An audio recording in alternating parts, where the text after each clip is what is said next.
Let's now look at precisely what it looks like on the ground to do integrated human development in the community. How do you go about building trusting relationships, and how do you move from relationship to cooperative action? So what's the methodology? One-on-one meetings, this is me doing meetings. Meetings with community groups, informal opportunities, and prayer. And don't underestimate prayer. You know, prayer is the thing that binds us together probably the most strongly in the end. And we should be praying for each other. And this is how we should start. You know, not with the $10,000 check. Build on community assets. Start with community priorities.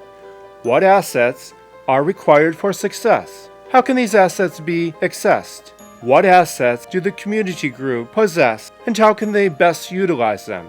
What other community groups or outside groups exist, and what can they share with us? What additional outside help is required, and what does it consist of? Once strong and trusting relationships have been built, the hopes and dreams of the community will resurface. The local or regional community can identify their assets. The community members can establish their own priorities. Together with the missioner, they can identify other community groups and potential outside temporary help to build the capacity of the local people to overcome their obstacles and achieve their dreams. Sustainable development is development that includes looking into the future. It meets the needs of the present without compromising the ability of future generations to meet their own needs. There have been numerous well-intended projects done by development groups around the world that have failed after the donor group leaves or the donor funding ends. To ensure integral human development is sustainable, a key set of questions must be asked.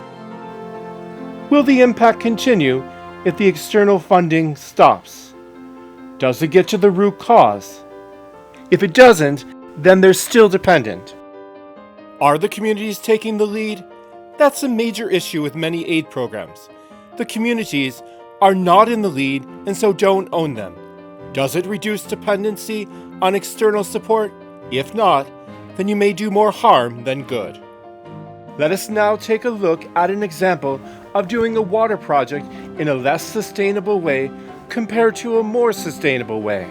You know, the world is littered with failed water projects that are unsustainable. And it's because people come in and say, you know, especially medical missions, this happens a lot, where doctors come in and say people are dying of things that could be prevented if they had clean water. Let's bring in buckets with filters. Usually it's household bucket systems. Sometimes it's some other kind of water system. And they come in and they try to fix the water problem. And the difficulty is they're not talking to the local water authority. When projects are done without utilizing local programs and expertise, they are vulnerable to creating dependency.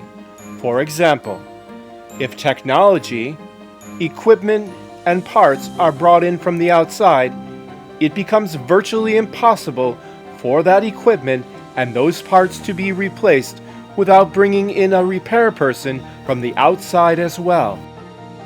Often, the community does not feel like they own the project and therefore may not feel that they are really in charge of it. A water project done using sustainable IHD methodology is done very differently, as stated by Catholic Relief Services Kim Lamberty. A water project is done very differently. It's community-based. What you want is for the community to be bought in from the very beginning. You have meetings, you work with the water authority, you find out what the water authority has plans to do for water in that area, and perhaps your investment could be in resourcing the water authority so the water authority can do what it already wanted to do. So the bottom line is collaboration so that you don't have people doing these siloed projects that are unsustainable.